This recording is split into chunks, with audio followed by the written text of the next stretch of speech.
Whew, all right, so I'm even gonna start going over warm-ups through video because times are getting real tough out here. All right, so on this first one right here, we have that it says right triangles ABC and DEF are similar. Which of these proportions demonstrate the slope of AC is equal to the slope of DF? So on this type of problem, this is what we practiced last week, where it was talking about slope with triangles. So what you had to make sure that you did, if you don't remember, is first you have to be able to get the slope of this line right here. Okay, and the easiest way to do that, in my opinion, was to just go for this smaller triangle right here and just do rise over run with it. So if I did rise over run with this triangle, then as far as my rise or going up or down, I had to go up or down by 2. And then as far as my run, as in going left to right, I had to go by 3. And then if I look at this line from left to right, it's positive. So my rise over run was just 2/3. So basically with these multiple choice questions, I had to make sure that I simplified these down and they equal 2/3 on both sides though. Because you see both of these setups, you have to put both of the setups into the calculator and see what they simplify down to. All right, so let's start with A. So let's check that one out. I'm gonna go to my calculator, do alpha y equals, make my little fraction come up, and then just type that in exactly how I see it. So -4 minus -6 over -2 minus -5. So that gives me 2/3 so far, so that's good. Now, the other side has to also give us 2/3. If it doesn't, then it's not our correct answer that we want. So let's try it for the other side. So we got 2 minus -2 over 7 minus 1. And we do. We got 2/3 on the other side. So A is our correct answer for that one.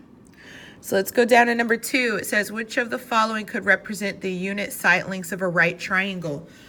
So this is Pythagorean theorem, but it's converse of Pythagorean theorem. So basically you have to take the two smaller numbers and put them in Pythagorean theorem and add and see if you get this largest number on every single one.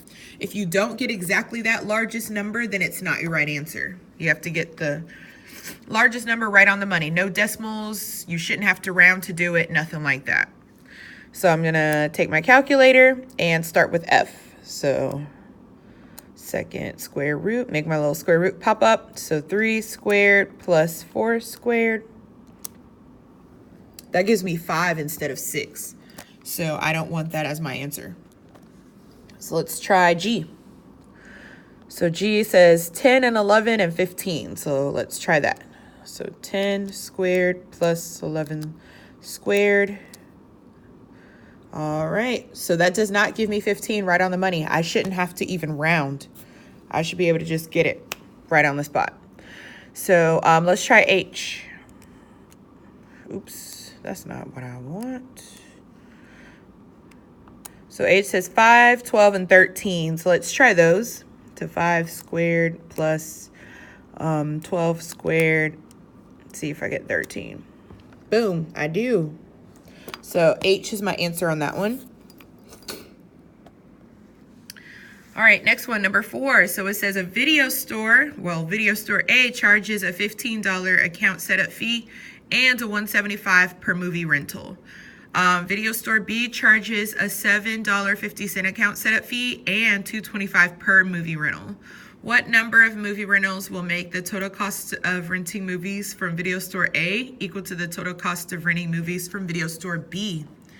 So on this one, this looks like one of those problems where we have to turn it into an equation, inequality, whatever type like that, and then solve it. So just by reading over that, I know that $15, that needs to be boxed saying that it's not going to have a variable on it. That word and in this case means plus. 175 per movie rental. That shows that it needs a variable, so I'm going to circle it. And then for video store B, we got $750. That's going to be boxed, and $225 per movie rental. And then it says, what number of movie rentals will make the total cost of renting movies from video store A equal to video store B? So that means store A has to be equal to store B. So I'm going to take those numbers that belong to each one real quick, and then I'm going to go ahead and see what I get. So 15 plus 1.75x equals 750 plus 225x. All right, so there we go. All right, so then I'm gonna actually take this and work on it on the back. All right, so once I do that, we've got 15 plus 1.75x is equal to 750 or 7.5, doesn't matter, plus 2.25x. All right, so I'm gonna make sure I circle and box.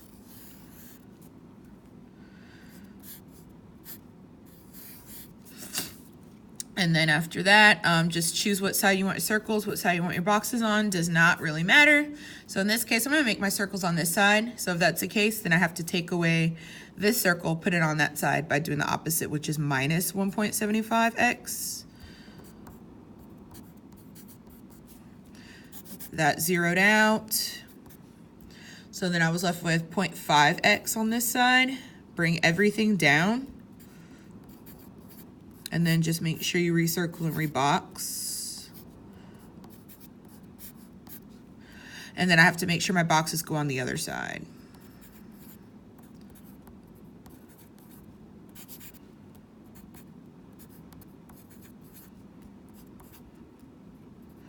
And then only thing that's left to do is just divide by 0.5 on both sides. And that should give you 15. Boom. So go to the other side, 15. That is your answer. Make sure you plug in these little spaces right here as well. And then the last one is point P is located at -2, +3 on a coordinate grid. So I'm going to go ahead and do that. -2, +3. That's where point P is. And then point P is translated 7 units right and 6 units down to make new point P. So 1, 2, 3, 4, 5, 6, 7. And then 6 units down, they said. So 1, 2, 3, 4, 5, 6. Right, and then of course they ask you which of these is the closest to the unit distance between old P and new P. So this is Pythagorean theorem. So remember, this is not slope. They didn't ask you for the slope of this line. They're asking you how long is that line. All right, so you have to take 7 and 6, put them in your Pythagorean theorem, and we got to see what we get. So I'm going to go to old calculator. Let's see. Second square root, sorry. So 7 squared plus 6 squared. And there we go. So we get about 9.2. But if we look at our answer options, they want us to round to the nearest whole number. So 9 is the closest. And those are our answers for that warm up for the 19th of November.